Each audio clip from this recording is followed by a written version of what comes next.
Akmal rela hilang jawatan demi Islam. Pasti jadi perhatian berhubung isu gaji kebajikan. Wan Saiful dedah MP Gua Musang dan Tanjung Karang jadi ejen kerajaan. Hisham buat laporan polis terhadap bekas pegawai Anwar.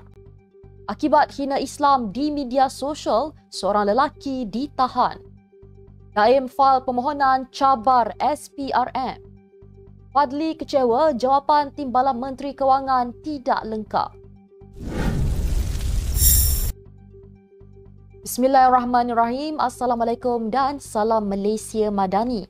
Bersama saya Mirakilah dalam Netstep 7 terhangat, 7 berita politik Malaysia paling trending hari ini.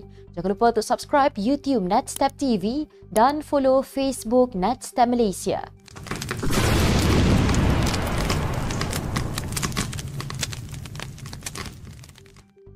Rela kehilangan jawatan dalam mempertahankan Islam berhubung isu penjualan stokin tertera tulisan Allah di cawangan KK Mart. Itu yang diperkatakan Ketua Pemuda UMNO Dr. Muhammad Akmal Saleh. Beliau juga tidak kisah dengan teguran rakan-rakan pemimpin daripada parti komponen dalam kerajaan kerana menurutnya tindakannya itu selari dengan perjuangan UMNO untuk menegakkan hak Melayu dan agama Islam. Menteri Perumahan dan Kerajaan Tempatan Nga Komeng baru-baru ini menggesa Akmal berhenti menghasut sentimen perkauman dan agama dengan menggesa boikot rangkaian kedai serbaneka KK Mart. Kata Nga, reaksi Akmal hanya memudaratkan dan mungkin memberi padah kepada UMNO. Selain Nga, Akmal juga telah ditegur oleh Setiausaha Agung DAP Anthony Loke dan Menteri Pelancongan, Kesenian dan Kebudayaan Tiong King Sing berhubung kesaan boikotnya. Pihak berkuasa dilaporkan memberi perhatian kepada rangkaian tadika dan sekolah PAS berhubung pertikaian gaji yang didakwa melibatkan guru-gurunya. Memo dari Jabatan Tenaga Kerja Semenanjung Malaysia menjelaskan semua cawangan pejabat itu telah ditugaskan untuk memeriksa Pusat Asuhan Tunas Islam, PASTI, serta Sekolah Rendah Teras Islam, Seriti dan Sekolah Menengah Integrasi Teras Islam, SMITI. Langkah itu dikatakan dibuat bagi menentukan status pekerjaan guru dan kaki tangan di institusi pendidikan yang dipayungi PAS atau lebih khusus sayap pemuda parti itu. Institut-institut terbabit tidak didaftarkan secara sah sebagai sekolah, taman asuhan kanak-kanak atau tadika. Memo JTKSM menyatakan arahan pemeriksaan dibuat berdasarkan mesyuarat Kabinet pada 8 Mac apabila guru dan kaki tangan PASTI, Seriti dan SMITI didakwa dibayar gaji di bawah garis minimum. Dokumen tersebut dikongsi secara meluas di media sosial semalam oleh akaun media sosial yang bernama Hak Pasti. Ahli Parlimen Tasik Gelugor Datuk Wan Saiful Wan Jan sekali lagi menarik perhatian Dewan Rakyat apabila membuat dakwaan berhubung dua ahli Parlimen Perikatan Nasional yang menjadi ejen pemujuk supaya beliau menyokong kerajaan. Beliau mendedahkan individu itu sebagai ahli Parlimen Gua Musang Muhammad Azizi Abu Naim dan ahli Parlimen Tanjung Karang Datuk Dr. Zulkafli Hanapi yang membuat tindakan berkenaan bersama 3 lagi individu dikenali sebagai Hasnan, Datuk Azman dan Datuk Rahim. Menurut beliau, antara tawaran yang dibuat adalah mengenai peruntukan Parlimen, peruntukan projek sehingga RM2 juta, bayaran untuk kos perubatan isterinya dan kos guaman untuk menghadapi pertuduhan di mahkamah. Sehubungan itu, Wan Saiful meminta Dewan Rakyat menubuhkan jawatan kuasa bagi menyiasat tindakan 2 anggota Parlimen yang membuat kacau ganggu dalam usaha mempengaruhi kelakuan dan sokongan kepada kerajaan. Bekas Ketua Penerangan UMNO Isham Jalil hari ini membuat laporan polis terhadap Farhash Wafa Salvador berhubung dakwaan pelaburan hampir RM40 juta di sebuah syarikat yang disenarai pendek untuk kontrak kerajaan. Isham berkata bekas setiausaha politik kepada Perdana Menteri Datuk Seri Anwar Ibrahim itu harus menjelaskan bagaimana dia memperolehi wang sebanyak itu untuk menjadi pemegang saham besar Hi-Tech Padu Berhad. Akhbar The Straits Times minggu lalu melaporkan bahawa Farhash muncul sebagai antara pemegang saham besar syarikat penyedia perkhidmatan teknologi high-tech padu yang disenarai pendek untuk kontrak sistem imigresen bernilai berbilion ringgit.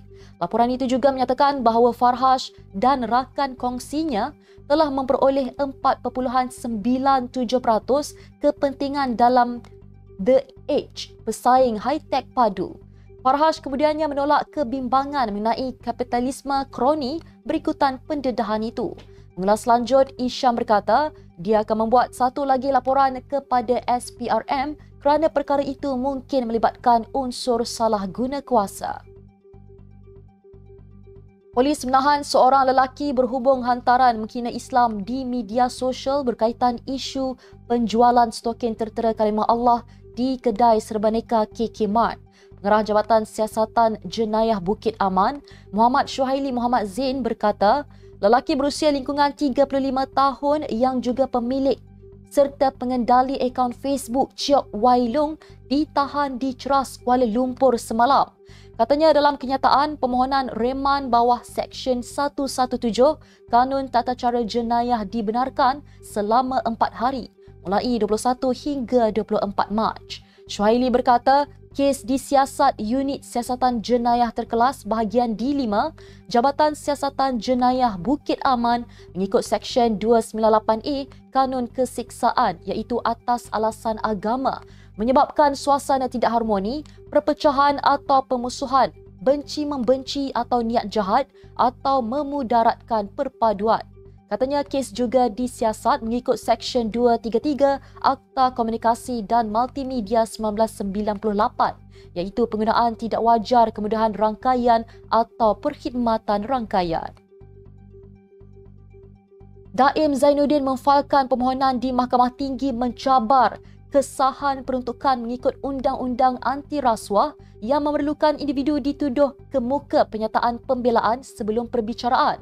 Bekas Menteri Kewangan memohon Mahkamah Tinggi mengisytiharkan Seksyen 62 Akta Suruhanjaya Pencegahan Rasuah Malaysia tidak mengikut perlembagaan. Seksyen itu memperuntuk bahawa tertuduh perlu menyerahkan penyataan pembelaan kepada pihak pendakwa sebelum perbicaraan bermula. Pada 2017, Mahkamah Persekutuan mengekalkan kesahan Seksyen 62. Daim juga memohon Mahkamah Tinggi menentukan kesahan Seksyen 36(2) Akta Sama berhubung pematuhan notis pengisytiharan aset dikeluarkan agensi anti rasuah itu. Pada 29 Januari, beliau mengaku tidak bersalah atas satu pertuduhan bawah Seksyen 36(2) kerana didakwa gagal mengisytiharkan pemilikan 38 syarikat, 19 plot tanah di Selangor, Negeri Sembilan, Pahang, Kedah dan Kuala Lumpur termasuk 6 hartanah. Ustaz Ahmad Fadli Syari meluahkan kekecewaan apabila Timbalan Menteri Kewangan Lim Hui Ying tidak memberikan sebarang angka dalam jawapan kepada soalan yang diajukan beliau. Fadli dalam soalan asalnya meminta Menteri Kewangan menyatakan adakah pengecualian cukai keuntungan modal CGT terhadap unit amanah akan memberi kesan kepada unjuran hasil pendapatan negara sebanyak 800 juta ringgit setahun seperti dinyatakan pada November 2023. Walau bagaimanapun, beliau beranggapan mungkin kerajaan masih lagi dalam peringkat kajian untuk menentukan angka tersebut. Sementara itu, dalam soalan tambahan kepada soalan asalnya, beliau meminta Timbalan Menteri menjelaskan sama ada kerajaan sedang mempertimbangkan untuk memperluaskan lagi pengecualian CGT bagi memberikan lebih lagi buffer kepada pemilik saham yang tidak tersenarai di bursa saham.